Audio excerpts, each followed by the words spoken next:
আমি বিদেশেই থাকি। সমান ভাগ করে থাকি, পরে লাশ দাফন করবে, এর আগে কোনো দাফন হবে না। সম্পত্তির জন্য বাবার লাশ আটকে দিয়েছে সন্তানেরা।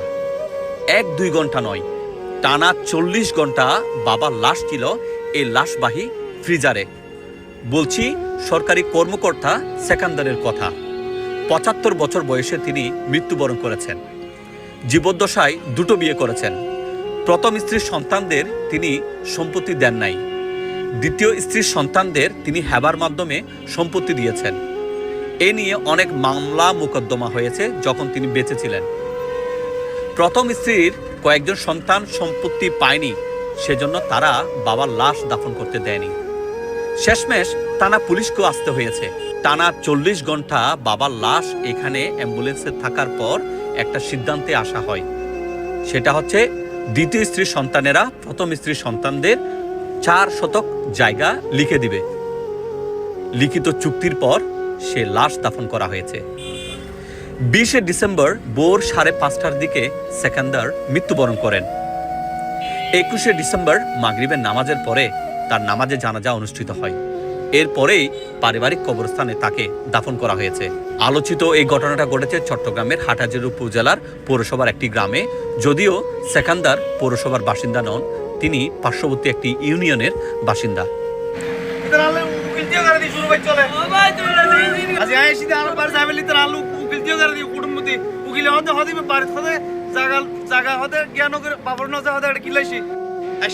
শুধু কষ্ট করে শুধু শেষ বেলে কিন্তু আপনি যে এটা এতুর মধ্যে যে এটা আলু কিলতে করে মাই স্বপ্ন না হবে। আমার বাবা বলছিল অনেকবার, হয় তুমি এমতিয়াজের মা আমার ছেলেকে জায়গা দিয়ে দিও, রাত্রে বলছে সকাল উঠে গেছে। এগুলো 4 বছর আগের ঘটনা। আমরা তো শান্তি চাই, আমরা আমার বাপের ছেলে না, আমরা তো আমার বাপের ছেলে, আমরা আমার বাপের ছেলে মেয়ে 5 জন। ওই আমাদের ঘরে তালা মেরে দিছে ওরা। আজকে আমার বউ 6 মাস ঘুরছে, কেসের ফাইল আছে, আমার বউকে ওরা বাসায় ঢুকতে দেয় 6 মাস আগে আসছে, পরে আবার চলে গেছে 6 মাস ঘুরে গেছে 9 মাসের মধ্যে। আমাদেরকে একটু ঘরে ঢুকাই দেন।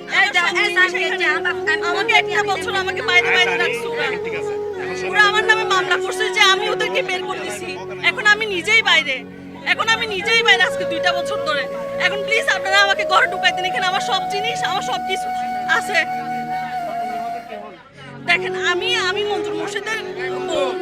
হ্যাঁ, আমার মোহাম্মদ সেকান্দর হোসেনের আমি ছেলের বউ, মেজোটা। দেখেন ছেলের বউ মঞ্জুর মোর্শেদের। দেখেন এটা হচ্ছে যে আমার শ্বশুর এবং আমার শাশুড়ির ছবিটা তুলছে যে ওদেরকে আমরা বের করে দিছি, কিন্তু আমি নিজেই বাইরে। আমি আজকে 3টা বছর ধরে আমি আমার রুমেও যাইতে পারতেছি না, আমার জিনিস আমি কিচ্ছু আমি ইউজ করতে পারতেছি না। আমি যখনই এগুলো সব হচ্ছে যে আমার শ্বশুরের জন্য যা যা টাকা পয়সা দিছি ওইগুলা রিসিভ এগুলা। এখন ভাই আমি বেশি কিছু চাচ্ছি না, আমাকে একটু রুমে ঢুকাই দেন, আমার ঘরে আমাকে একটু করে ঢুকাই দেন।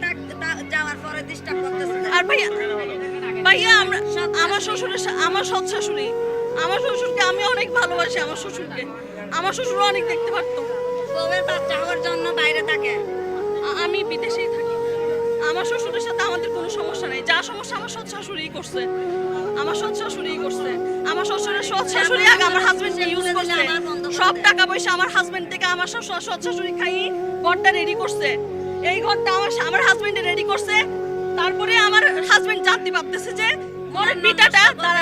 ঘরের ভিটাটা আমার হাজবেন্ডের নামে নাই, এবং ওনারা বলতে 5 তলা বিল্ডিং পুরো আপনারা করে ফেলেন, কিন্তু ঘরের জায়গাটাই আমার হাজবেন্ডের নাই। তো একজন প্রবাসী হয়ে এই সবকিছু করে এখন আমরা তো পুরো ফতের ফকির হয়ে গেছি। আমাদের সব ইনকাম আমরা এই ঘরে ঢেলে দিছি, আমরা সব কিছু করছি। এখন আমরা কই যাব? আমাদের কোনো পথ নাই, আমরা এখন কই যাব?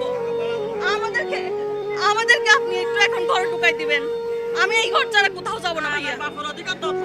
আমার বাপের অধিকার আমার হাজবেন্ডে আমার হাজবেন্ডের বয়স যখন 4 বছর, তখন আমার সৎ শাশুড়িকে আমার হাজবেন্ডে বিয়ে করে নিয়ে আসে আমার নিজের শাশুড়ি। তখনই ছাড়াছাড়ি হয়ে যায়। তখন থেকে মানে আমার হাজবেন্ডের উপর, আমার ননদ 3 জনের উপর তখন থেকে তখনই টর্চার শুরু হয়ে যায়। এখন আমি দুবাই থেকে আসছি এমার্জেন্সি। এখন আমি আবার কোর্টে গিয়ে এখান থেকে জামিন নিছি। আমি এখন এখান থেকে আসতেছি। হ্যাঁ, আমাকে 10টা কিলো লাগাই দিছে উচ্ছেদ মামলা, যে আমরা ওনাদেরকে এই ঘর থেকে বের করে দিছি, কিন্তু আদৌ আমরা কিন্তু এই ঘরে নাই। আমার কাছ থেকে জায়গা সবগুলো এমতিয়াজ, এমদাদ, আমানা, এটা হচ্ছে আমার সৎ মা। ওরা জায়গাগুলো তো ইয়া করে জোরপূর্বক ভাবে নিয়ে ফেলছে। তো এখন চাই আমরা বড় বউয়ের সন্তান, আমাদেরকে জায়গা না দিয়ে আমাদেরকে বাবার আদর মোহাম্মদ থেকে বঞ্চিত করে কেন সবগুলো ছোট বউর বাচ্চাদেরকে দিবে? সবগুলো কেন ছোট বউর বউদেরকে দিয়ে দিবে? জায়গা জমি দিয়ে দিছে, আজকে ওদেরকে লেখাপড়া করেছে, আজকে ওদেরকে বড় করছে, আমরা কেন বঞ্চিত হলাম আজকে এগুলো থেকে? এটা আমাদের বাপ না? আমরা আমার বাবাকে কিছু বলতে হবে না?